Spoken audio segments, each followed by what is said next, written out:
Welcome to my channel. Good morning. ನೋಡಿ friends, ಇವತ್ತು ನಮ್ಮ ಕೆಂಪು ಹಣ್ಣಿನಿಂದ ಕಣ್ಣಲ್ಲಿ ಮಿಂಚು ಇದ್ರ ಬಗ್ಗೆ ನಾನು ನಿಮ್ಮ ಹತ್ರ ಮಾತಾಡೋಣ ಅನ್ಕೊತಾ ಇದ್ದೀನಿ. ಸ್ಟಾರ್ಟ್ ಮಾಡಲಾ ಫ್ರೆಂಡ್ಸ್? ನೋಡಿ, ಕೆಂಪು ಹಣ್ಣು ಅಂದರೆ ತುಂಬ ಈಸಿ ಸಿಗೋದು. ಯಾವುದು ನಮಗೆ ಆ್ಯಪಲ್ ಕಾಸ್ಟ್ಲಿ ಇರುತ್ತೆ, ದಾಳಿಂಬೆ ಕಾಸ್ಟ್ಲಿ ಇರುತ್ತೆ, ಎಲ್ಲ ಕಾಸ್ಟ್ಲಿ ಇರುತ್ತೆ. ಬಟ್ ಬಿಕಾಸ್ ನಮಗೆ ಕಡಿಮೆ ಇದರಲ್ಲಿ ಸಿಗೋದು ಅಂದರೆ ಒಂದು ಅದು ಸ್ವೀಟು, ಅದು ಹುಳಿ ಎರಡೂ ಇರುತ್ತೆ. ಥಿಂಕ್ ಮಾಡಿ. ಅದೇ ರೀ ಟೊಮೊಟೊ ಬಗ್ಗೆ ಮಾತಾಡೋಣ ಅಂತ. ಅದರಿಂದ ನಮ್ಮ ಕಣ್ಗಳಿಗೆ ಎಷ್ಟೆಲ್ಲ ಯೂಸ್ ಇದೆ, ನಮ್ಮ ಹೆಲ್ತ್ಗೆ ಎಷ್ಟು ಯೂಸ್ ಇದೆ ನೋಡೋಣ. ಓಕೆ ನೋಡಿ, ಇನ್ನೊಂದು, ಈ ಟೊಮೊಟೊ ಹಣ್ಣು ನಮ್ಮ ಇಂಡಿಯಾದಲ್ಲ, ಭಾರತದ್ದಲ್ಲ ಮೂಲತಃ. ಇದು ಬಂದು ಬೇರೆ ಕಡೆದು, ಅಮೇರಿಕಾ ಹಂಡೇಸ್ ಕಡೆದಿದು. ಏನಿದ್ರು ನಮ್ಮದಲ್ಲ. ಆದರೆ ನಾವು ಭಾರತದವರು ಇವಾಗ ಅದಿಲ್ಲ ಅಂದರೆ ಸಾಂಬಾರು ಮಾಡಲ್ಲ. ಅದು ಹಾಕ್ಲೇಬೇಕು. ಅದು ಹಾಕಿದ್ರೇ ರುಚಿ. ಟೇಸ್ಟೇ ಇಲ್ಲ ಸಾಂಬಾರು. ಅಯ್ಯೋ ಅಯ್ಯೋ ಅಯ್ಯೋ ಅನ್ಕೊತಾ ಇರ್ತೀವಿ. ಕರೆಕ್ಟಾ ಅಲ್ವಾ? ಹೇಗೆ ನಮ್ಮ ಊಟಕ್ಕೆ ಉಪ್ಪು, ಈರುಳ್ಳಿ, ಇದು ಬೆಳ್ಳುಳ್ಳಿ ಹೇಗೆ ಮಹತ್ವ ಕೊಡ್ತೀವೋ ಅಷ್ಟೇ ಮಹತ್ವನ ಟೊಮೆಟೊ ಕೊಡ್ತಾಯಿದ್ದೀವಿ. ನಿಜ ತಾನೇ?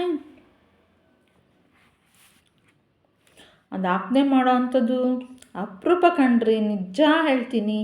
ಯಾವುದು ಹುಣಸೆಹಣ್ಣು ಯೂಸ್ ಮಾಡೋದು, ಅದಕ್ಕೂ ಕೂಡ ಟೊಮೆಟೊ ಯೂಸ್ ಮಾಡ್ತಾಯಿದ್ದೀವಿ ಇವಾಗ. ಅಷ್ಟೊಂದು ಇದಾಗ್ಬಿಟ್ಟಿದ್ದೀವಿ ನಾವು, ಅಡಿಕ್ಷನ್ ಆಗೋಗಿದ್ದೀವಿ. ಇದು ದಕ್ಷಿಣ ಅಮೇರಿಕಾದ್ದು. ನಿಜ ಹೇಳಬೇಕು ಅಂದರೆ ಇದು ಅಂಡೇಸ್ ಪರ್ವತಗಳಲ್ಲಿ ಫಸ್ಟ್ ಬೆಳೀತಾ ಇರೋವಂಥದ್ದು. ಇದ್ರದ್ದು ಮೂಲತಃ ಅದಿರುತ್ತೆ. ಮೊದಲ ಬಾರಿಗೆ ಅಮೇರಿಕದವರು ತಿಂದಿಲ್ಲ. ಅದನ್ನು ತಿಂದಿರೋದು ಯಾರು ಗೊತ್ತಾ?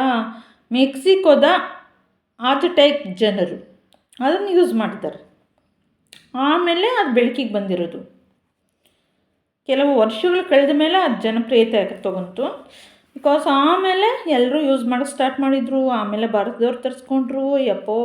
ಆಮೇಲೆ ತರಿಸ್ಕೊಂಡ್ಮೇಲೆ ಬಿಡಿ, ನಾವು ಭಾರತದವ್ರಿಗಂತೂ ಟೊಮೆಟೊ ಇಲ್ಲ ಅಂದರೆ ಸಾಂಬಾರಿಲ್ಲ, ಆ ಥರ ಆಗಿಬಿಟ್ಟಿದ್ವಿ.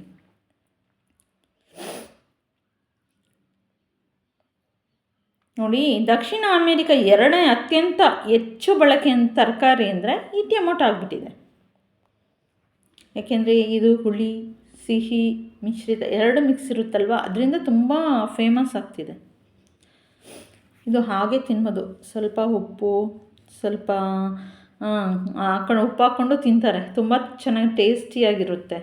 ಇನ್ನೊಂದು, ಇದು ತಿನ್ನೋದ್ರಿಂದ ತುಂಬ ನಮ್ಮ ಸ್ಕಿನ್ಗೆಲ್ಲ ತುಂಬ ಒಳ್ಳೆಯದು ಕೂಡ. ಅದಕ್ಕೋಸ್ಕರನೇ ಅದನ್ನ ಯೂಸ್ ಮಾಡ್ತೀವಿ ಕೂಡ. ಟೊಮೆಟೊ ಒಂದು ಬೇರೆ ಯಾವುದಲ್ಲ, ಪೋಷಕಾಂಶಗಳ ಖಜಾನೆ ಆಗಿದೆ ಅದು. ಇದು C vitamin, A, folic acid ಇದರಲ್ಲಿ ಯಥೇಚ್ಛವಾಗಿರುತ್ತೆ. ಇದನ್ನು ಯೂಸ್ ಮಾಡೋದು ಒಳ್ಳೆಯದೇ. ಡಯಟ್ ಮಾಡೋರಿಗೆ ಈ ಥರ ತರಕಾರಿ ಅಂದರೆ ಬೇರೆ ತರಕಾರಿಗಳಿಗಿಂತ ಇದು ಯೂಸ್ ಮಾಡಿ.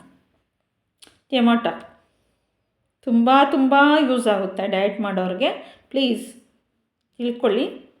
ವಿಟಮಿನ್ ಸಿಯಿಂದ ನಮಗೆ ಸ್ಕರ್ವಿ ರೋಗ ಇರುತ್ತೋ, ಸ್ಕರ್ವಿ ರೋಗ ತಡೆಗಟ್ಬೋದು. ಇದರಿಂದ ಅತ್ಯಂತ ಪ್ರಭಾವಿ ಜೀವಾಂಶ ಇರುತ್ತೆ ಇದರಲ್ಲಿ. ಇನ್ನೊಂದು, ನಾವು ಬ್ರಷ್ ಮಾಡಬೇಕಾದ್ರೆ ಬ್ಲಡ್ ಬರುತ್ತಲ್ವಾ, ನಾವು ಸ್ಮೂತ್ ಬ್ರಷ್ ಮಾಡ್ತೀವಿ, ಆದರೂ ಕೆಲವೊಂದು ಸಲ ಬ್ಲಡ್ ಬರುತ್ತೆ. ಬಟ್ ಅದು ಸ್ಕರ್ವಿ ರೋಗ ಅಂತಲೇ ಹೇಳೋದು. ಅದನ್ನು ತಡೆಗಟ್ಟೋಕ್ಕಾಗೋದು ವಿಟಮಿನ್ ಸಿಯಿಂದ ಮಾತ್ರ. ಆ ವಿಟಮಿನ್ ಸಿ ಯಾವಾಗಲೂ ನಾವು ಟ್ಯಾಬ್ಲೆಟ್ಸ್ ತಿನ್ಕೊಂಡಿರೋಕ್ಕಾಗಲ್ಲ. ಅದು ನಾವು ತಿನ್ನೋ ಆಹಾರದಲ್ಲಿ ತೊಗೊಬೇಕಾಗುತ್ತೆ. ಅದು ಯಥೇಚ್ಛವಾಗಿ ಸಿಗೋದು ನಮಗೆ ಯಾವುದರಲ್ಲಿ ಅಂದರೆ ಟೊಮೆಟೊನಲ್ಲಿ ಸಿಗುತ್ತೆ. ಅದನ್ನು ಯೂಸ್ ಮಾಡೋದು ಒಳ್ಳೆಯದೇ.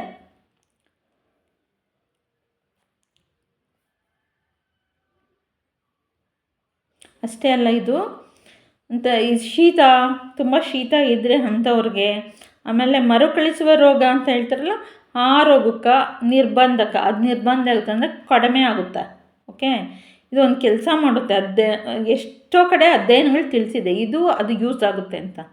ಅವಕ್ಕೆಲ್ಲ ಯೂಸ್ ಆಗುತ್ತೆ ಅನ್ನೋದು ಎಷ್ಟೋ ಅಧ್ಯಯನಗಳಲ್ಲಿ ನಾವು ತಿಳಿದು ಬಂದಿದ್ದೀವಿ. ಅಷ್ಟೇ ಅಲ್ಲ, ಇದು ಉರಿಯೂತ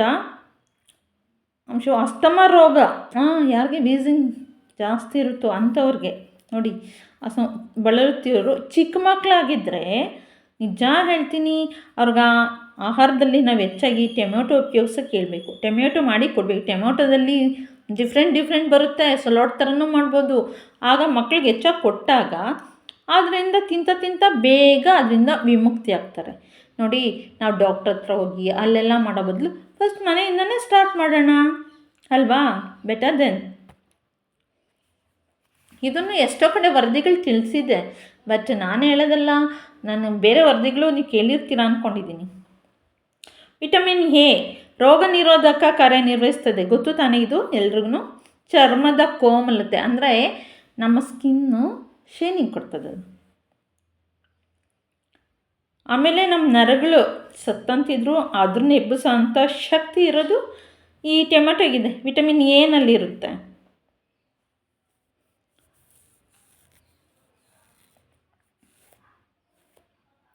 ಅಷ್ಟೇ ಅಲ್ಲ, ಫೋಲಿಕ್ ಆಮ್ಲ, ವಿಟಮಿನ್ ಸಿ ಹಾಗೂ ಬೀಟಾ ಕೆರೋಟಿನ್ ಅಂಶ ಒಳಗೊಂಡ ಆಹಾರ ಸೇವನೆಯಿಂದ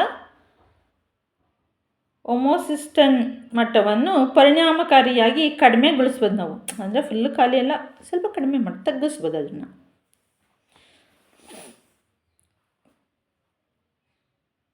ಟೊಮೆಟೊ ಈ 3 ಪೋಷಕಾಂಶಗಳನ್ನ ಹೊಂದಿದೆ.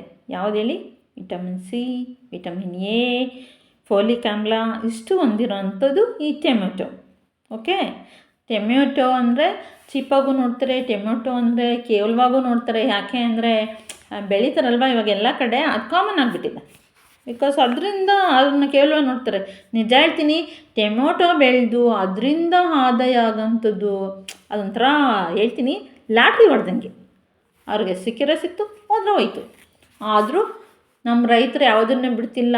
ಅದು ಹೋಗುತ್ತೋ ಬರುತ್ತೋ ಮಾಡ್ತಾ ಹೋಗ್ತಾರೆ. ಅದು ತುಂಬ ಹೇಳ್ಬೇಕಂದ್ರೆ ನಮ್ಮ ಕರ್ನಾಟಕದಲ್ಲಿ ಗ್ರೇಟ್ ಅಂತ ಹೇಳ್ಬೋದು.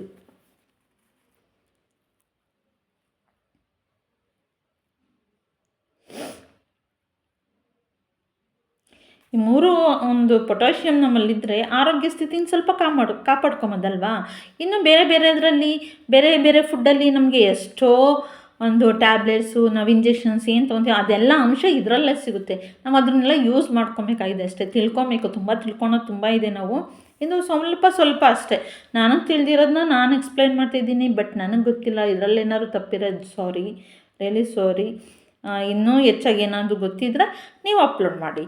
ಓಕೆ, ನಾನು ಇಷ್ಟೇ ಹೇಳೋದು, ನಮಗೆ ಹೆಲ್ತ್ಗೆ ಇಂಪಾರ್ಟೆಂಟ್ ಆಗೋಂಥದ್ದು ಏನೇ ಆಗಿದ್ರು ಸರಿ, ಪ್ಲೀಸ್ ಯಾರೇ ಆದರೂ ಸರಿ ಹಂಚ್ಕೊಳ್ಳಿ. ದಯವಿಟ್ಟು ಅದು ಮುಚ್ಚಿಟ್ಕೊಳಕ್ಕೆ ಹೋಗ್ಬಿಟ್ರೆ ಯಾರೂ. ಯಾಕೆ ಅಂದರೆ ಅದು ಮುಚ್ಚಿಟ್ಕೊಂಡ್ರೆ ಏನೂ ಯೂಸ್ ಇಲ್ಲ. 4 ಜನಕ್ಕೆ ತಿಳಿಸಿದ್ರೆ ತಾನೇ, ಅಟ್ಲೀಸ್ಟ್ ನಾವೇನೋ ಅಲ್ಲಿ ಗ್ರೇಟ್ ಅನ್ಸ್ಕೊಳಕ್ಕಲ್ಲ. ಅದು ತಿಳಿಸಿದಾಗ ಅವ್ರ ಹೆಲ್ತ್ಗೆ ಯೂಸ್ ಆಗುತ್ತೆ. ಬಟ್ ಆಮೇಲೆ ಮತ್ತೆ ನಮಗೆ ನಮ್ಮ ಮೈಂಡಲ್ಲಿ ಏನೋ ಒಂಥರ ಏನಂದರೆ ಪಾಸಿಟಿವ್ನೆಸ್ ಬರುತ್ತೆ. ಏಕೆ ಅಂದರೆ ನಾವು ಒಬ್ರಿಗೆ ಹೆಲ್ಪ್ ಮಾಡಿದ್ದೀವಿ ಅದನ್ನು ಮೈಂಡಲ್ಲಿ ಬರುತ್ತೆ. ಬಟ್ ಅದೇ ಹೆಲ್ಪ್ ಮಾಡಿದ್ದೀವಿ ಅಂತ ನಾವು ಕೊಚ್ಕೊಬಾರ್ದು, ಅಷ್ಟೇ ಅಲ್ವಾ? ಇದು ಮನುಷ್ಯನ ಗುಣ. ಬಟ್ ಮನುಷ್ಯ ಎಷ್ಟೆಲ್ಲ ಇದ್ರಾಗಿರ್ಬೇಕು ಅಂದರೆ ಅಷ್ಟೆಲ್ಲ ಇದ್ರಾಗಿರ್ಬೇಕಾಗುತ್ತೆ. ಅಷ್ಟೇ ಅಲ್ಲ, ನಮ್ಮ ಮಾಂಸಖಂಡಗಳನ್ನು ಕೂಡ ಅದು ಗಟ್ಟಿ ಮಾಡ್ತದೆ. ದುರ್ಬಲ ಆಗಿದ್ರೆ ಅದು ಗಟ್ಟಿ ಮಾಡೋ ಶಕ್ತಿ ಇದೆ. ಅಷ್ಟೇ ಅಲ್ಲ, ಸ್ನಾಯು ಸೆಳೆತ ಅಂತಾರಲ್ಲ, ಹಿಂಗೆ ಎಳಿತಾ ಆದರೂ ಕೂಡ ಸ್ಟಾಪ್ ಮಾಡ್ತದೆ. Cancer very important. ಕ್ಯಾನ್ಸರ್, ಹೃದಯ ಸಂಬಂಧಿ ರೋಗ ಏನೇ ಇರೋ ಅದಕ್ಕೂ ಕೂಡ ಇದೊಂದು ರಾಮಬಾಣ ಅಂತ ಹೇಳ್ಬೋದು. ಮೂಳೆ ಸವಿತ ಇದೇನಿದೆ, ನಮಗೆ ಮೂಳೆ ಸವಿತದಿಂದನೂ ಪ್ರಾಬ್ಲಮ್ ಇದೆ ಅಲ್ವಾ? ಜಗ್ತಾ ಮೂಳೆ ಸವಿತ ಬರುತ್ತೆ. ಆ ಮೂಳೆ ಸವಿತನೆಲ್ಲ ಇದರಿಂದ ತಡೆಗಟ್ಟೋಕ್ಕೆ ನಿಜ ಹೇಳ್ತೀನಿ, ಕಂಪ್ಲೀಟ್ ಆಗದೆ ಇದ್ರೂ ಸ್ವಲ್ಪ ನಾವು ಫುಡ್ಡಲ್ಲಿ ತೊಗೊಳ್ತಾ ಹೋಗಬೇಕು. ಆಮೇಲೆ ಡಯಾಬಿಟಿಸ್ ರೋಗಿಗಳು ದಯವಿಟ್ಟು ಇದಕ್ಕೆ ಜ್ಞಾಪಕ ಇಟ್ಕೊಡ್ರಿ. ಡಯಾಬಿಟಿಸ್ ರೋಗಿಗಳು ಯಾರೇ ಇದ್ರೂ ಅವರು ಇದನ್ನು ಯೂಸ್ ಮಾಡಿ. ಆ ಅಪಾಯದಿಂದ ಎಷ್ಟೋ ತಪ್ಪಿಸ್ಕೊಳ್ತೀರ. Okay, thank you so much. ಇಷ್ಟೊತ್ತು ನಾನು ಹೇಳಿದ್ರಲ್ಲಿ ಏನಾದರೂ ತಪ್ಪಿರೋ ಸಾರಿ. ಬಟ್ ನಮ್ಗೆ ಗೊತ್ತಿರೋದನ್ನ ಒಬ್ರಿಗೆ ಹೇಳ್ಕೊಳ್ಳೋಣ. ಅಂದರೆ ಇವಾಗ ನಾನು ಯೂಟ್ಯೂಬಲ್ಲಿ ವೀಡಿಯೋ ಮಾಡಿ ಹಾಕ್ತಿದ್ದೀನಿ, ಬಟ್ ಅದನ್ನು ಇನ್ನೂ ಹೆಚ್ಚಾಗಿ ಗೊತ್ತಿದ್ರೆ ದಯವಿಟ್ಟು ವೀಡಿಯೋ ಮಾಡಿ ಹಾಕಿ. ಅಥವಾ ನನ್ನ ಹೇಳಿದ್ರಲ್ಲಿ ಏನಾದರೂ ಮಿಸ್ಟೇಕ್ ಇದ್ದರೆ ಸಾರಿ, ಬಟ್ ತಿಳಿಸಿ, ಅದು ತಿದ್ದುಕೊಳ್ತೀನಿ. Okay, thank you so much.